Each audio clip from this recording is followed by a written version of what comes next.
Darating talaga yung taong para talaga sa'yo. Yan yung kadalasang naririnig mo. May mga dumating nga, minahal mo ng buo, pero paulit-ulit ka lang namang niloloko.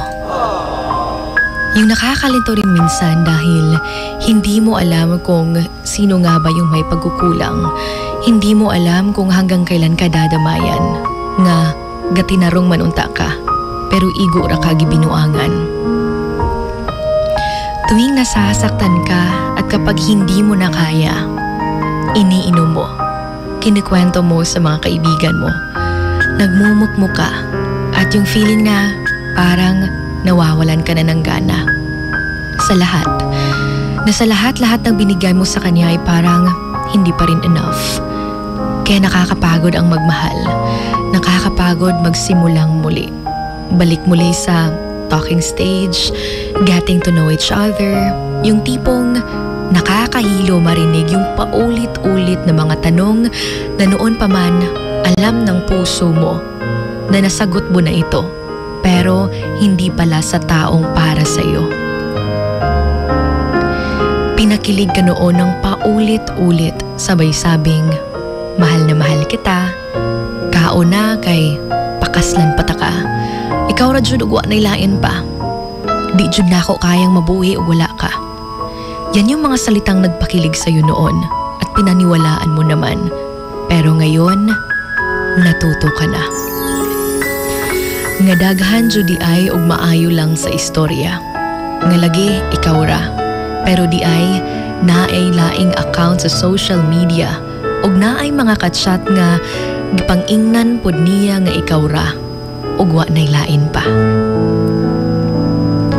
Pero alam mo, kahit pinagdaanan mo yan, na kahit ikaw ay nasaktan, marami ka namang natutunan.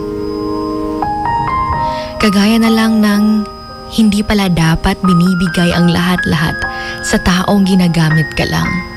Nga nadyo di ay mga tao nga bahala og pirmi nimong kuyog, mangita Japon og bag-ong makauban. Nga nadyo di ay mga tao na talagang kahit may access kayo sa social media accounts nyo, ay makukuha pa ring magtago. Nakakapagod man ang magmahal, pero hindi nakakapagod ang pagmamahal.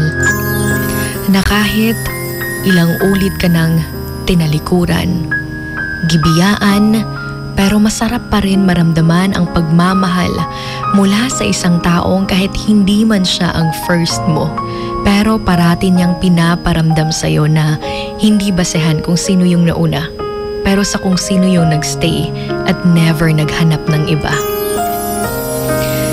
Alam mo, sa tamang panahon, may magpaparamdam sa'yo na para ka talaga sa kanya at kung bakit hindi mo nakatuluyan yung una. Dahil yung taong para talaga sa'yo ay never ipaparamdam sa'yo na mag-aalala ka na baka maghanap siya ng iba. Remember that love is patient. Someone will love you more than what you have expected. This is Emotions Going Wild. And you're with your Hugot Babe. This is Sugar Dolly on Wild FM 103.1. Emotions Going Wild. Wild FM. Emotions Going Wild. Wild FM.